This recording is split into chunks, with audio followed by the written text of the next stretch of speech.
Welcome back to the Mastering Runeterra podcast with Jae and Bae, the #1 source for competitive Legends of Runeterra news and information.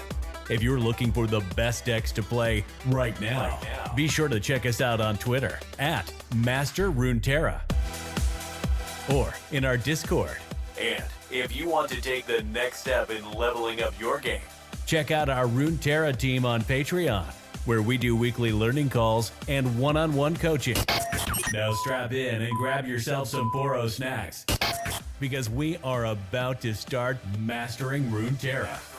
Welcome back to the Mastering Runeterra podcast with Jae and Bae. We've got a show for you today. A show? Yeah.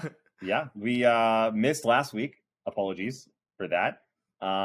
Which, I kind of want to talk about because, one, shame on you, Bae, first of all. Apparently, if I'm not here, Bae doesn't know how to click record. Which, true. You know what? Actually, that was on me because I didn't know that previously, and I should have got someone to click that button for you. So that's on me. That's my bad. That was my bad. I'm sorry. Anyway, everyone listening, I'm sorry about that. I do want to say though, it's not just. I mean, we missed it because I was gone. I went to Montreal for the weekend. But all the group podcasts have also not been firing for the last couple of weeks. So the Runeterra show and the Squadcast, and I kind of want to just bring up the fact that there's no seasonal Yep. this season because of Worlds, which we didn't really know how that was going to shake out. My assumption was that people would have less reason to play, and people will be playing a little bit less. But I didn't know. I was curious that maybe because ladder was just didn't matter, that people would just be experimenting more and playing more fun stuff, and maybe people that didn't typically get a chance to kind of climb up the ranks would be doing better, because it's a lot less competitive, and that might just be more fun, and maybe the meta will be open. And from what I've seen, there has been a little bit of that. There's a bit of that, yeah. Unfortunately, I feel like the top decks are kind of just a little bit too good, maybe. If we were in a large step meta, above the rest. Yeah, if we were in a different meta, if the meta was a little bit flatter, maybe it would have worked out a little bit better. But people really don't like Seraphine, which I cannot blame them for.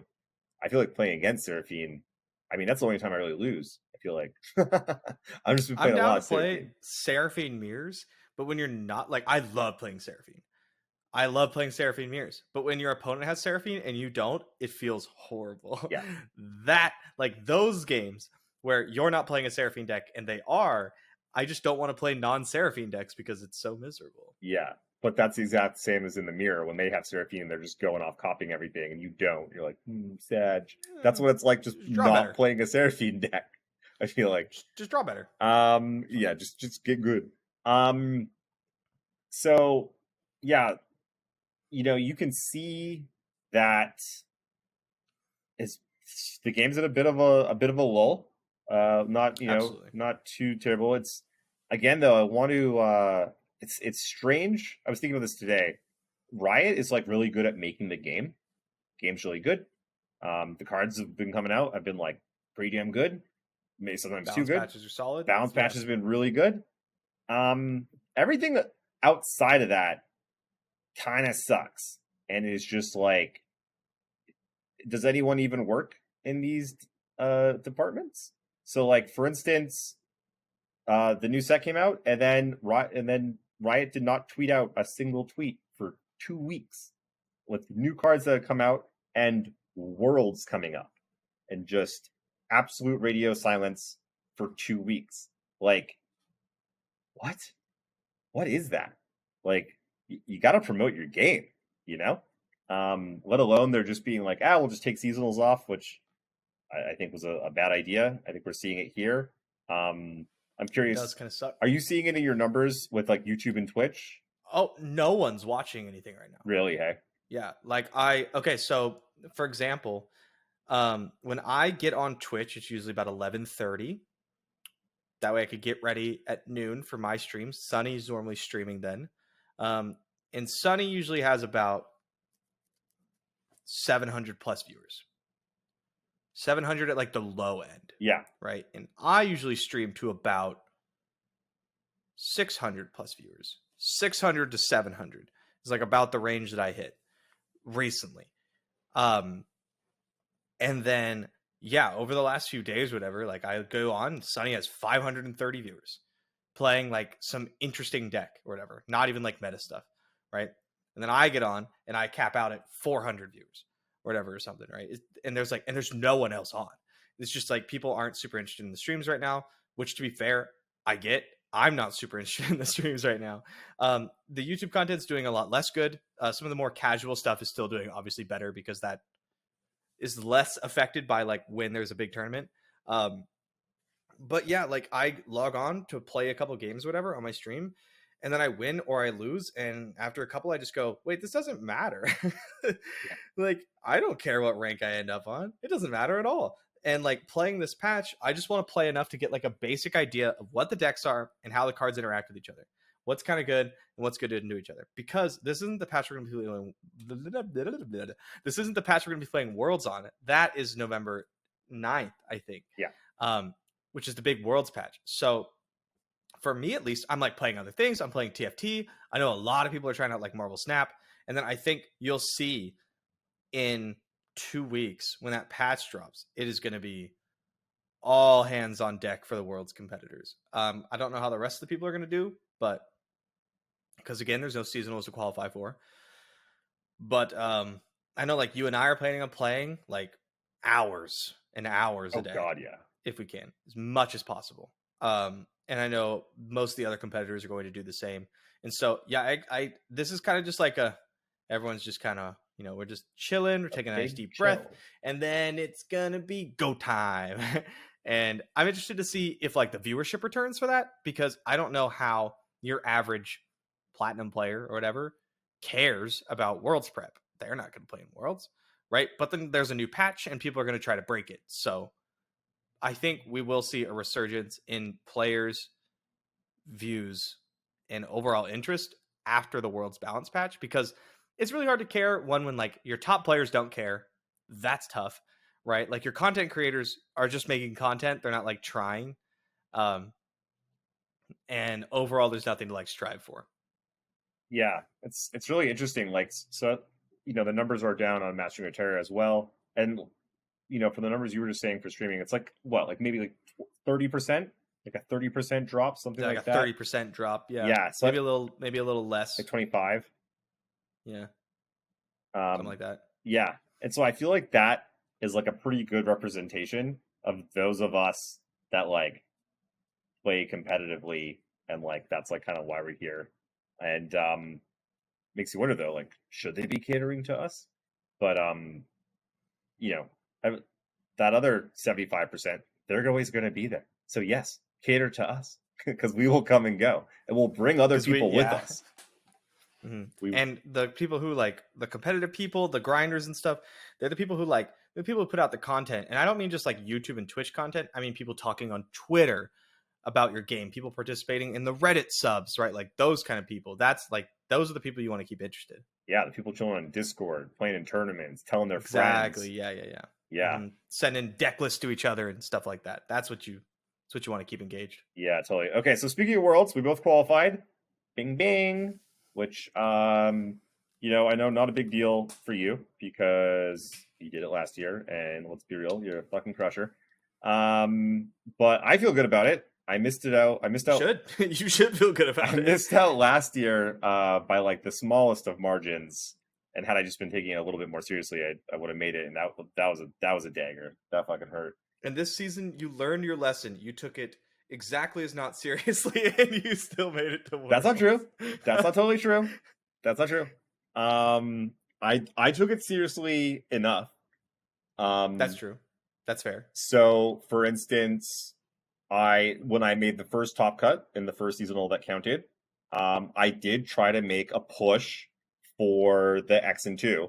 I did it at like the end, like the last 2 days or something, and I came up a little bit short. I ended up at like 70th, and then I like cut. Well, you got a bunch of reps. But I got a bunch of reps, and then I cut there also, and I put more reps in my lineup and everything, and then I ended up going 7-2, and the tiebreakers happened to go down far enough, and so like I wasn't even going to make the climb. I wasn't even going to try because I was like, I started at like 0 LP or, you 100 were LP. deep down there. Yeah. Yeah, I had like no LP. And I was like, what's the point? I'll just put in time on my decks or whatever. And then I was like, no, you know what? Like, let's give it a go. Let's try. So like I did try, I put in reps, and then like, I knew my lineup.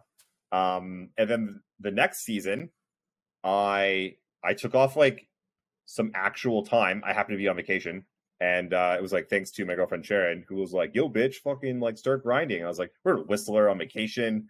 We got like, but luckily, we drank some wine. We got a little Liddy. She passed out. I was just fucking playing some pirates. She was like, "Wake up!" and be like, "What's your LP at?" And I'd be like, "It's up a little bit." She's like, "Climb more," and I'm like, "Oh, okay." And then I kind of got into it. And let's see. And then I again didn't quite have enough LP, I don't think. Yeah, I got to like, I plateaued somewhere. But I learned how good fucking Pirates was and Kaiza, and I knew how to play both of those very, very, very well. And that ended up going 8-1 seasonals, like directly because of that. I was in that spot where, like, with those two decks, I never really felt like I didn't know what I was doing ever. Like when you just know your decks like inside out, and you're That's like, it, yeah, I'm good to go. That's what you want to look like. If you're not at that point, you haven't practiced the decks enough. You're not prepared enough. Yeah. I don't bring anything to seasonals where I feel like that. Yeah. Like I've never not had that feeling except for like the very first seasonals, and I know that even when like I'll be there and there'll be like a deck where I'm like, this deck is really good, this deck's really strong, and then I'll play it on ladder like the day before. I have some reps, I have 20 games, and then I'll get in like a spot where it's not like a super crazy spot, and I just don't exactly know how to proceed. Because it's not just like not knowing exactly what to do in a spot, because spots can be tough. It's like not knowing exactly where you need the game to go. Yeah, what's important in order to win. Am I supposed to be pressing? Am I supposed to be playing defensive? Like, which card's more important here for my opponent? Which card's more important for me in the matchup? Is Twin Disciplines even good here? Like, stuff like that, right? You don't have the mental, like, bandwidth to be answering those questions while playing seasonals for the entire day. Exactly, which is basically what I've done every single time. I can't recall how many times I've literally played a deck for the first time in seasonals and been like, it's like turn 2, and I'm like, what's important here? I have no idea. Yeah. Did I mulligan right? Yeah, oh god, never. Fucking never mulligan right. Yeah, what a difference. And then the third seasonals, I went back to like, I was kind of burnt out. I didn't want to be there. I didn't have a lot of time to prepare. And I ended up playing like 2 of the best decks and like jamming like a third anti-Nami deck. I played what was it? The stun deck, the J Sensational. Katarina Yasuo. I played Cat Yaz as like the third deck because I was playing on ladder and like it was doing okay. It was like kind of fun. It's a good deck. Yeah, it was a fine deck. In seasonals, it was like it was pretty mid. Sometimes it got people, sometimes it just kind of fell apart. And watching you guys all crush with like the 3 best lineups, I was just like, yeah, just fucking do the powerful things. So that was the Nami Lee Pantheon. Yeah, seasonal, right? This last seasonal. Most recent one. Yeah. So definitely like a marked improvement in my prep and how I did things and like my mental and everything. So I didn't just phone it in, and I think the results showed that. But now I do need to go to like the next level, which takes a lot of time. That's like the main problem. Yeah. I was like, I can this year I was like, okay, I could scroll away 2 days. That's a big commitment for me. But I could do it. I did it. I got the results. But then come to Top Cut, and I'd be like, I don't have a bunch of decks in my bag to pull out, and then each time, I ran into that problem too. Yeah. So for Worlds, gotta make sure that doesn't happen. Though I guess you're not changing. So just mostly just being prepared for the top 64. You just gotta be prepared. Be very prepared. Yeah. It's going to be interesting. So people who aren't super familiar with how it works, because it is weird. It's a unique format to say the least. So it's 64, I believe, from our regions. I'm only going to focus on the Americas region because I'm in the Americas region. So it's going to be 64 of us, and we're going to play Worlds Qualifiers is what it's called. And if they have the same format, then you either it's double elimination, and you can either go 4-0, or you need to win 7 times before losing twice. And so there's going to be like 6 people that get out of that, I believe is the number. so 6 out of 64. And then those people, along with the people from the other, like APAC and EU, are dumped into a 16-man, 4-pod playoff into top 8 into normal bracket, right? But the actual Worlds with the top 16 is played with a new set that won't be out yet. Yeah. All top 16 competitors will get access to a new set, I think 2 weeks before it comes out, or like a week or something before it comes out. Yeah. It's going to be crazy. So this it's going to be super nuts. Even if I don't make the top 16, which of course I will. Obviously. Yeah. When you have to make, top 6 out of 64 the best in the world. Easy game. Easy. But yeah, even if I don't, for some reason, maybe get hit by an asteroid. Watching that's going to be like really cool, really interesting. It also brought up a thought that I had where like all the last seasonals, it was like seasonals weekend happened, and then immediately following that, the new cards came out and the season reset. I was like, is it going to be like that this time, where we get the new cards, we play the Worlds qualifiers, and I was like, will new cards come out? But I guess obviously not. Nope. Yeah. Because so again, though, if anyone doesn't know, the Worlds qualifier that we're playing in is November the 19th. And well, actually, when Worlds is like at the beginning of December. Yeah. Oh yeah, so it can't be coming out, right? So yeah, so it's like a week and a half. Yeah, so exactly. So normally what would happen is we would play seasonals, whatever, the big tournament on November the 19th, and then immediately following on the 23rd, the new cards would come out. But instead, what's going to happen is new cards aren't going to come out. It'll still be a new format because we'll have the balance patch right there. So instead, what'll happen is like, I don't know, maybe on the 30th or something, like at the end of November. Actually, wait, is the top 16 on the 3rd of December? Do you remember? It's the 3rd or the 10th. I feel like it's one of the first 2 weekends. But anyways, new cards will not come out right away. They will come out, I guess, after the top 16. I believe it's after. Yeah, definitely not before, because that's supposed to be for the World's qualified people only. Do you think we'll get to know what the cards are? Because remember, we were talking about this, about how people could, because you're allowed to invite one person to the new server, the World server that has the new cards on it, and we were like, okay, but what if people are sharing their screens on Discord and sharing accounts and stuff? Because if you only have one person, imagine it's me and they gotta go to work. Freaking Majin over here has to stream some bullshit all day and make YouTube content, and I'm like, get your ass in here. You're kind of at a huge disadvantage. And so there's lots of stuff you could do that, maybe might give someone an unfair advantage. But when I brought that up, hold on. Okay. Hold that thought though. When I brought that up, you were like, well, we'll know what the cards are. And so people will still be posting deck lists and stuff, but they won't get to play with them. But maybe we don't. But I feel like no. How much fucking cooler is it if nobody knows what the cards are, and then Worlds comes and you get to sit there and be like, what the fuck is this? I don't know. Or they release it that morning. They release it the day before. Spoiler season, they should do spoiler season. It should end before World's Top 16 starts. All the cards should be spoiled before World Top 16. Even if it's just in the week before, it's like this Worlds. Whatever. Yeah, because you don't want to be like, what does that do? Yeah. What is that card? Yeah, what is that champion? Yeah, you have to. At some point, whether it's right before or whether they do a full spoiler season, you have to, right? Because otherwise shit's going to be happening, and it's hard enough for people that don't play the game, let alone people that do play the game that have never seen cards before. Yeah, shit would just be flashing all over the place and leveling up. You have no idea. That's no good. You don't want that. You can invite so we can invite one person.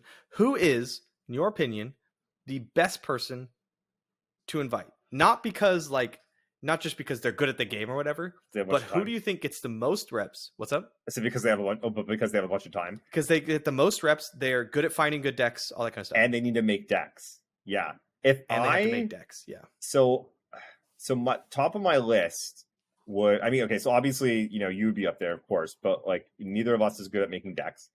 If I'm thinking like people that are good and good at making decks, I think, gun to my head, I think it's Floppy Mudkip. I think I've never even worked with him. Okay. Ever. Yeah. I've just always held him in such high regard for such a long time. He's always been such a crusher. He's been coming up with new decks. He plays them very fucking well, committed to the game. And then now he just won a fucking seasonals too, which really I was like, yeah, about fucking time. I think he's way up there. Obviously, like, what am I as well? But I feel like I'm going to end up playing some sort of like fucking Freljord. You're going to play some cutesy Targon, stuff. Yeah. Like fucking insanity. You're going to play What Am I pile. Yeah, yeah, exactly. Which works for What Am I? Exactly. That's what I'd be afraid of. He'd be like, okay, but let's try this. And then even if I don't play that, he'd be like just throwing all these craziness at me. But he is, he's very good at the game, obviously, and he's a good creator of decks. So those are the two that jump to mind. And they also have like some time, as far as I know. Like Kemper has a full-time fucking job. But yeah, so what about you? If I had to pick someone, so I am, a lot of my play style is going into this choice. I just thought of this. I haven't been thinking about this either. A lot of my play style goes into the choice. I'm not a wild deck bringer, right? I don't play dark horses. I play the 3 best decks and I beat you with them. That's like my whole thing. Boulevard called me the XYZ boogeyman. And that's basically all I've ever done. It's how I get all my best results. Now I'll play what works with my style, right? So like I prefer Ionia, I prefer Spellblaze decks, that kind of stuff. But I want to avoid jumping off the deep end. I don't want to go deep out there. I want to find like just what's the most powerful, tune it, get it done. And the way I do that is with a lot of reps, mostly vibes. Do you grab M-Tuck? Yeah, I pick M-Tuck. Yeah. Yep. Absolutely. He was in my I thought about him as well, right? Because you get those fucking reps in. But he's like us. He's not like a deck builder. But I feel not like deck builder. I feel like you could. I think that'd work with me. Yeah, I feel like you could figure it out though. We'd be like, okay, here are the 10 cards we think are the most powerful. Yeah. Let's find a shell. Let's start jamming. Shit. These cards aren't working. Let's move something else in. Let's just keep reps. Yeah. I want to touch on what you just said. This is like sort of like an unspoken, dirty little secret of card games. But like playing the best deck is basically just all there is fucking to it. That's everyone likes to play. This is what it's like. It's like dating. It's like when it's like, have you seen like She's Not That Into You, or She's whatever? I haven't actually. Or he's not that into you. Whatever. And like, so the whole joke though is that like, women are like, maybe he got hit by a car, like maybe like his cell phone was like, like eaten by a seagull or something. And they're like, nah, if he was into you, he would have like got a fucking blimp over here and like you would know. Like, there wouldn't be any guessing kind of thing.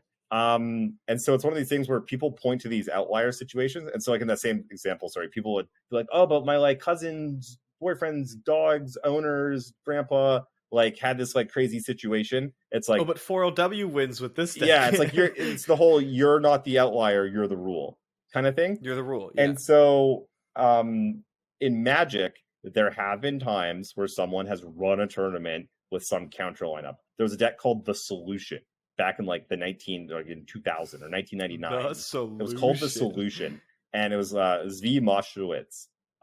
Everyone, red green aggro was like the best deck, and everyone knew it. And he built an anti-red green aggro deck, only beat red green aggro. Sure enough, I think it was like 6 of the top 8 red green aggro and him, and he farmed them, and he fucking won. But guess what? Those 6 dudes still made top 8 with red green aggro. Yeah. And then in every other fucking tournament, basically ever, it's like you just play the best thing. It does change when you get to a very small amount of players, like in a top cut of seasonals. We're seeing a lot of that. You're seeing a lot of counter strategies come up and do especially when you're basically guaranteed that like the majority of those players are quite good. Yes. Then you have to find your edge elsewhere, right? You know what I mean? Yeah. Exactly. But for open rounds, just play the goddamn best deck, dude. It's so good. It's so good. I remember the first time I like showed up to the Magic tournament with the deck. You know what I mean? Yeah. Like I always played like rogue stuff. I always played my brews. I always like had to have my own thing. And then like one time I borrowed a deck and it was the best deck and I played it and I felt like Rock Lee with his training weights off. It was the freest thing ever. You just win. Yeah. A lot. It's like fighting for fucking free. It's like fighting children or something. You're just like, yeah. What a joke. Yeah. It's not even close. Nice. That's adorable. Yep. You did what you were trying to do. You're still fucked. And there's a Flesh and Blood. No, you go. There's a Flesh and Blood player who's a good friend of mine. His name is Ethan Van Sant. His YouTube channel is Man Sant. He plays only Levia, who is unanimously agreed upon, besides maybe Ethan, to be one of the worst heroes in the entire game. Mm-hmm. Basically unplayable at a competitive level. He's put up pretty solid results with Levia. He's day 2'd Pro Tours and stuff like that with Levia. Never really anything super, super good though, right? However, Ethan's a very, very good player. He picked up the best deck for like 2 weekends and won every single event he went into, and then switched back to the other deck. And I was like, dude. Yeah. And you solved it. Play the best deck. It's absolutely what we all the vast majority of us go through this. I can't tell you how many times I went to a Pro Tour qualifier. So this is like a tournament with like over 100 people in it, and I'd be the only person that brought the best deck. Or there's been times where I was like, I didn't bring it, someone else brought it, and they just walked it first. Yeah. It's wild. So like, just get out of your own way.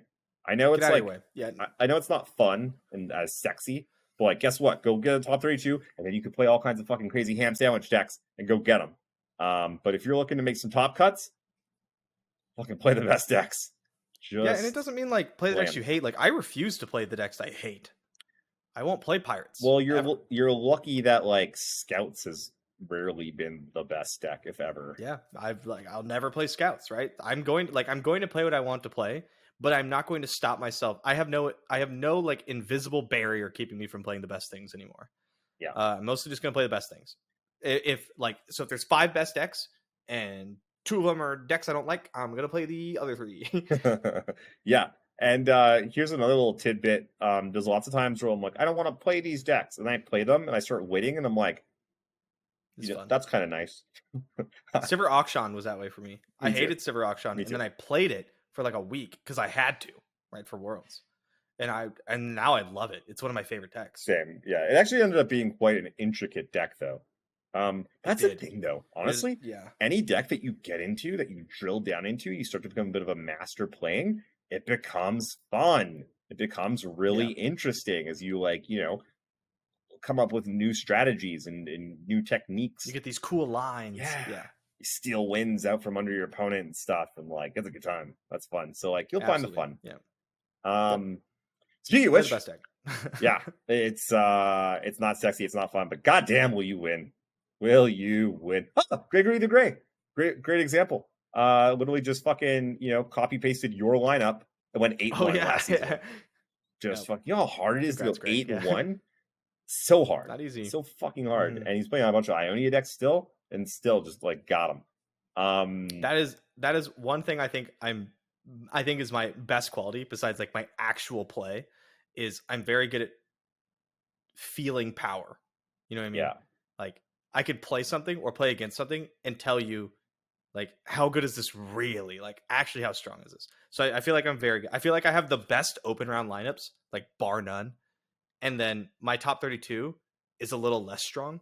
Yeah. Because I don't have I don't have these, like, as many pet decks that are, like, super out there or counters or anything. Yeah, because that's in the top 32 is where, like, if you know kind of the matchup tables for, like, all the decks, the top 25 decks or something, you can create a lineup that's going to be like good into the top decks, and then also not just kind of get fucked over by like some other random stuff.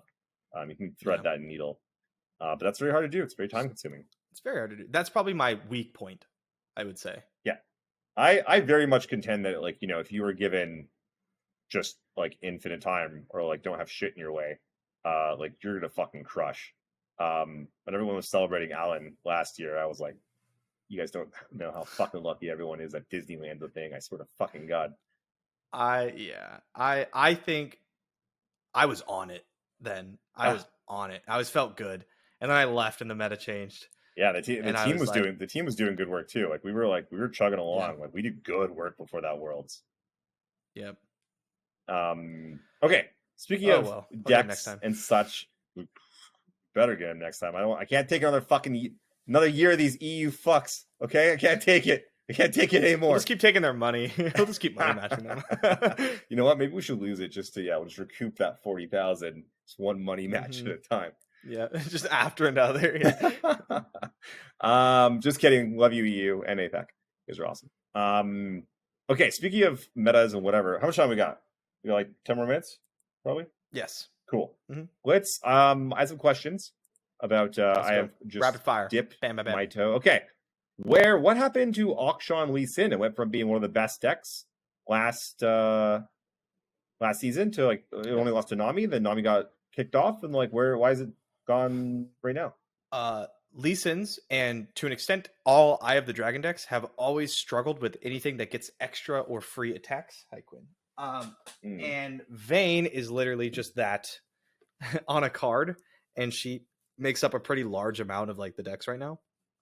Also, the power level of like the other decks has just gone up because you're either playing against Vayne or you're playing against Seraphine, or you're playing against a deck that's not nearly as good. And so Akshan Lee just doesn't quite keep up. I expect to see a little bit of a return after post patch. I did play it in the money match against APAC.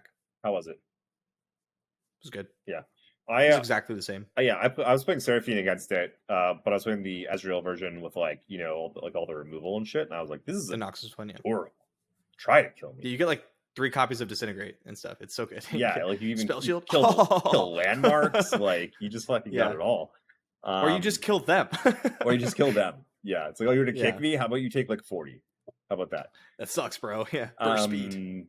Yeah, I bet you that deck ends up getting touched also, because they've been pretty good at touching the stuff that's like good now, and then also the stuff that was good last season that is just going to rise back up, because they don't want that either, right? Because that's not fun if you're just playing last season. The same meta. You don't want the same meta. Yeah. Okay, so good to know. Seraphine. So I've been playing the Ionia version with Victor and Karma. I love the Ionia version. Yeah, it is pretty fucking good. It's good, right? It's just got that raw power. Absurd power. You feel it when you play it. Yeah. Like, this just works. Yeah. Like the times that you lose, it's like you're like, I probably made a mistake. Or maybe my draw was just a little bit too clunky. That happens occasionally. Or maybe they got me. But it's so rare. It like feels very rare to just straight lose. Like nothing that feels like a bad matchup. I haven't really found anything that was like, oh man, don't want to play that again. If anything, I was just like, I should mulligan better or something. Are there any matchups that you think are like particularly bad for that deck? Yeah, I don't like playing some of the Vayne decks. Like like Jack's Vayne, I think is like a little too low to the ground, a little too quick for you. Yeah. And a couple of the other like low to the ground decks are tough. The like fearsome aggro deck can be difficult, but I think that win rate is like super hyper inflated. I think there's a thing with aggro where it's quite good, it's strong, and I think once you hit like the top 0.1% of players or whatever, I think aggro takes a huge percentage hit. Yeah. You know what I mean? I think like spiders or pirates or those kind of decks, I think when you're playing against like the absolute tippy top, I think they're just not as good because you don't have as many options and you can be taken advantage of a little bit. Yeah, it's because against aggro, you have to be very efficient and you can't really make any mistakes because that's what aggro is all about, right? They punish you for any sort of mistakes. The smallest of things. Yeah. The smallest. Not banking one spell mana, not passing here, like that kind of stuff. And then you just lose, you're just done. Exactly. Mulliganing one card like wrong. Because it is like, you're really threading the needle. You're really like walking the line in those matchups, but good players are obviously able to do that. Okay, what about so Seraphine and Ezreal obviously good. Love that deck. So fun. Yeah. I haven't played the Vayne decks like a lot. Been like a little bit. They like in theory they're good, but they're not my thing. I mean, I think playing second fiddle to the Seraphine decks. I think Vayne is a stronger card than Seraphine. I think Seraphine's really good. I think fan club president is like a problem. Dude, I feel so vindicated because I was in our group Discord and I was like, this card's bonkers, right? Everyone's like, it's like pretty good, but like I don't like, it's not like you don't put in everything. And I was like, okay, sure, but like this card's absolutely bonkers though, right? And they're like, nah, it's a role player and like blah blah. And I was like, all right, I guess we'll see. But I was like, pretty sure this is stupid good. It's dumb good. It's like dumb good. Dumb good. The other thing that's like, the meta is basically Seraphine vein, but there's a dark horse in there. Pantheon is basically the only other champion that's not like a meme champion compared to the other two.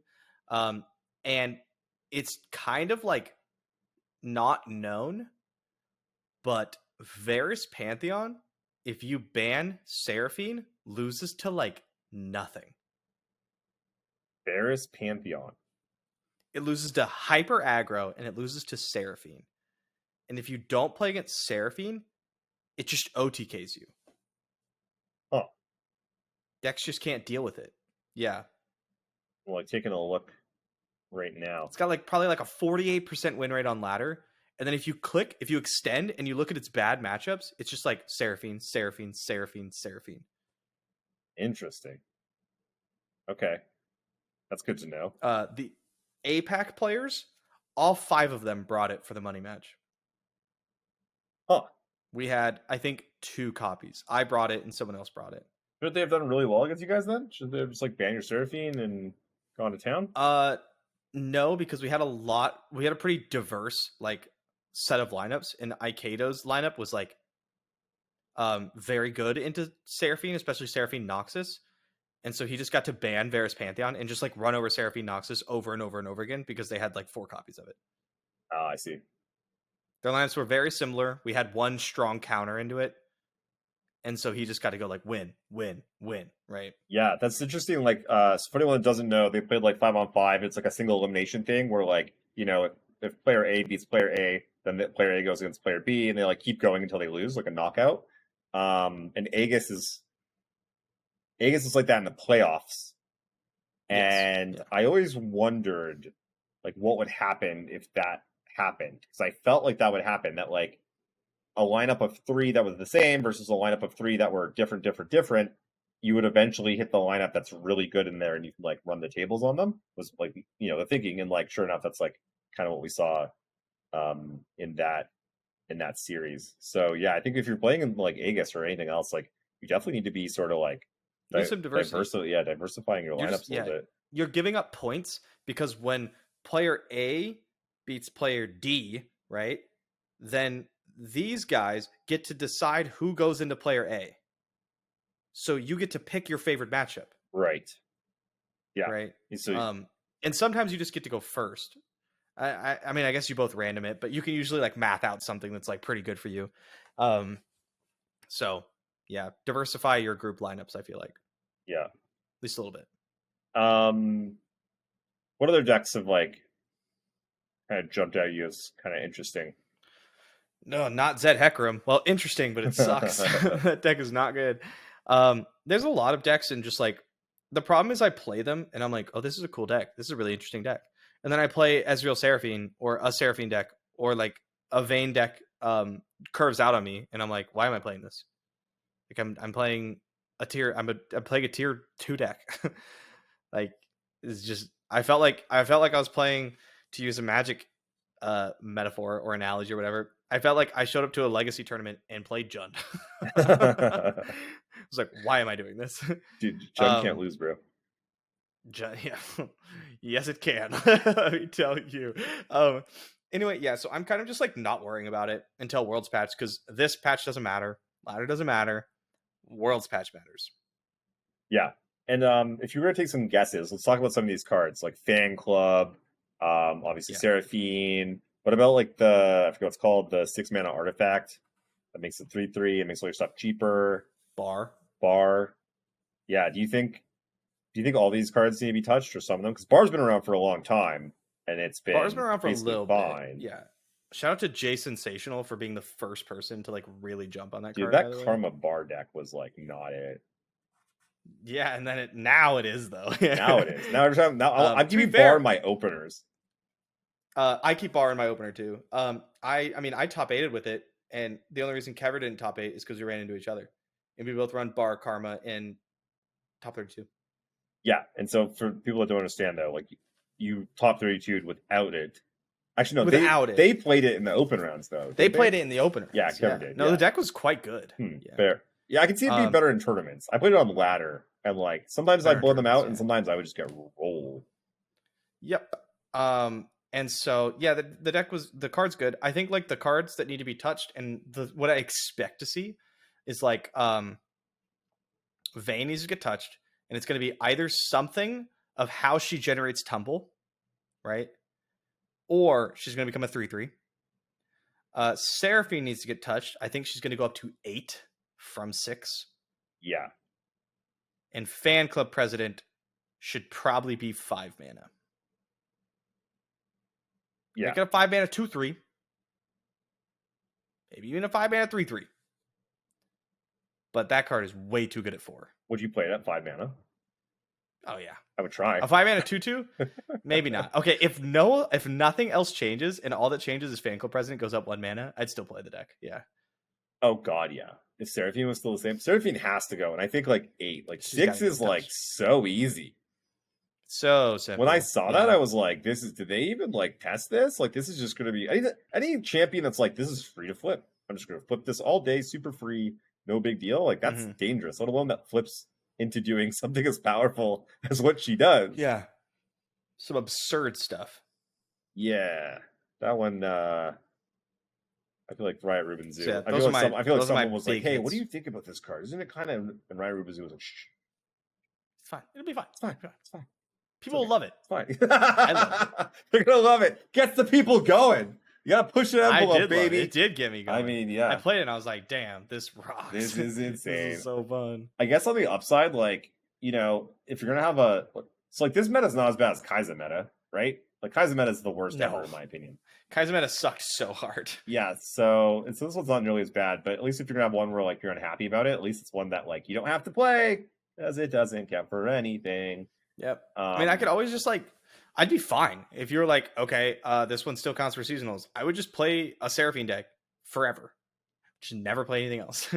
Yeah. It would suck when I had to make content, but like, yeah, we just grind a Seraphine deck. I like playing Seraphine survives if she goes to 8. If nothing else gets touched, maybe. Yeah, I think she'll still be quite good because like she's a 1/4 on 2. You just wouldn't put as high of a priority on keeping the first Seraphine alive. Yeah, a 1/4 if she goes to 8 for 2 mana, like even if she didn't create a spell, she'd still be quite good. But she creating a spell is nuts. She makes a spell. Just I think you will see the deck move more towards or the builds after nerfs happen, unless there's a bunch of ancillary nerfs or whatever. I don't even know if that's the right word. I believe we will see it move more towards the Ionia one. The Victor Seraphine 1 Karma. Because with that Azrael one, you kind of need to be flipping her, right? That's like you have to be doing the thing. Yeah. Yeah. Mm-hmm. Okay, well, we should probably wrap it up. We got to get going. Real quick though, random aside. Riot, what is going on with you guys? Schedule a roundtable to go over to competitive next year? Couldn't have been happier. Happiest day of my life. And they canceled it. Then I canceled it 2 days later. The day before. Like, what? What are you doing? That sucked. Get it together. That sucked. Because I'm super excited for whatever happens in competitive next year. There's rotation is awesome. New limited format, awesome. They're hiring like Ruben Zoo is in charge of like a lot of the competitive stuff now. They hire like esports people who like LOR is under their umbrella.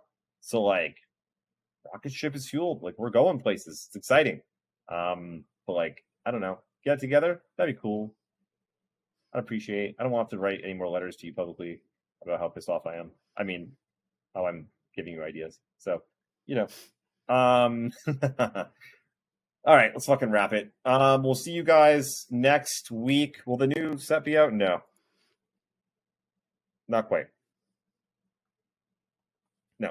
We'll still have 1 more week. All right, we'll see you next week. The patch, you mean? The new patch? The new patch. Yeah. Sorry, not a new set. Gotta go. Love you. Sorry about last week. Take care. See you next week. Bye. Peace. Out. Laters. Click the thing. Click it. Click.